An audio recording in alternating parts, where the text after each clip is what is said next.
Sir मैं किशनलाल सांचौर से हूँ, गुजरात के नज़दीक हूँ और यहाँ से 700 किलोमीटर पड़ता है। 18 तारीख से मैं यहाँ इधर धरने पे पड़ा हूँ और मैं सबसे सबसे छोटा हूँ। मैंने पढ़ाई की तो पढ़ाई में मैं ठीक था, तो भाइयों ने 12th करा दी। 12th के बाद में मैं नर्सिंग के लिए गया, तो मैंने बेंगलोर से नर्सिंग की, तो वहाँ फीस होती है कम से कम 1.5-2 लाख रुपए, तो उन्होंने देने से मना कर दिया। तो जैसे तैसे करके वो सब भाई अलग हो गए, अपना अपना परिवार संभाल रहे थे। मुझे बोला कि हमसे ये होगा नहीं। मैंने बोला मुझे करना है और मैं करूँगा। तो मेरे माँ बाप और मेरी बहनों ने मुझे सपोर्ट किया।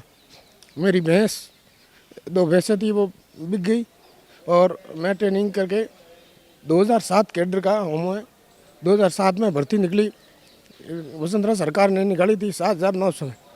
तो वो भर्ती पूरी हुई, उसका रिज़ल्ट आया तो मेरा सिलेक्शन हो गया था।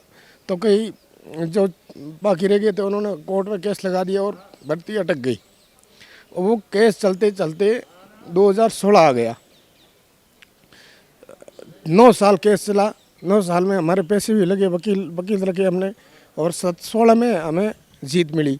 तो जीत मिली तो सरकार ने बोला कि हम 7,900 देंगे। 7,900 में नौकरी की, 16 से लगा के आज दिन, और 2007 से 16 तक मैं बेरोजगार रहा। मेरे बच्चे हैं तो उनको मैंने खुद पढ़ा के तैयारी करवा के और नवोदय भिजवाया। वो बच्चे नवोदय में पढ़ते हैं, इसलिए तो मेरा घर चल रहा है। और साथ में खेती है, तो खेती से मेरा काम हो जाता है। भाई सब अलग गए, माँ बाप गुजर गए, अब कोई नहीं है मेरा। मतलब इस भर्ती में अब लास्ट उम्मीद में मेरी 46 साल उम्र हो गई है और ये भर्ती मेरे लिए और लास्ट है मेरी ज़िंदगी के लिए। अब सरकार ये चाहती है कि इनको नियुक्ति नहीं दे, तो सरकार की मर्जी है। बाकी अब हमारे पास कोई चारा नहीं है। जब तक नियुक्ति नहीं मिलेगी हम यहीं पड़े रहेंगे।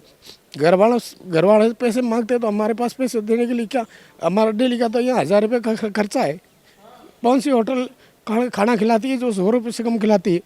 फिर भी हम पढ़े हैं एकटा करके, जैसे तैसे करके चंदा करके हम ये यहाँ अभी पढ़े। अभी सरकार से कोई ऐसा मैसेज नहीं आया कि हम आपको नियुक्ति देंगे। प्रोविजन लिस्ट जारी हो चुकी है और हमें रोक रखा है।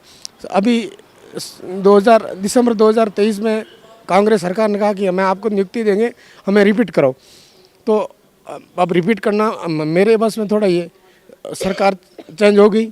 अब ये मंत्री साहब, इनसे हमारी गुजारिश है कि आप तो कर दो कुछ, आपका भला होगा, हमारे परिवार का आपका साथ आशीर्वाद मिलेगा और आगे हम आपका और सपोर्ट करेंगे, वोट देंगे। और हम साथ चाहते हैं कि ये शासन चले, मतलब अच्छा शासन चले। बीजेपी कह रही है कि हम सुशासन ला रहे हैं, अब सुशासन कहाँ हो गया आपका? अब मैं चाहता हूँ कि हमें जल्दी से जल्दी 99% काम हो चुका है। ये बोल रहे हैं कि वित्त विभाग की स्वीकृति नहीं है। वित्त विभाग की स्वीकृति के बिना तो पद नहीं निकलते। 8,750 पद हैं, उनकी प्रोविजन सूची जारी हो सके। सारे हमारे डॉक्यूमेंट वेरिफिकेशन हो गए, हमने यहाँ के वेरीफाई करवाए, सारे डॉक्यूमेंट वेरिफिकेशन हो गए और बता रहे हैं कि इसमें फर्जी है, उनको निकाल दो, जांच कर लो। 4 महीने हो गए आपके पास, सीबो के पास में 4 महीने हो गए ये डॉक्यूमेंट जांच करवाए, इन्होंने करवाए क्यों नहीं? मतलब इनको या तो इनको मतलब करनी नहीं है, और करनी है तो करो, जल्द सूची जारी करो, आज करो, अभी करो। हमें तो यही वजलाल सरकार से और खिवसर साहब राजा जी से निवेदन है कि आप हमारी जल्दी नियुक्ति दे दो, आपका भगवान भला करेगा। बस यही कहता हूँ।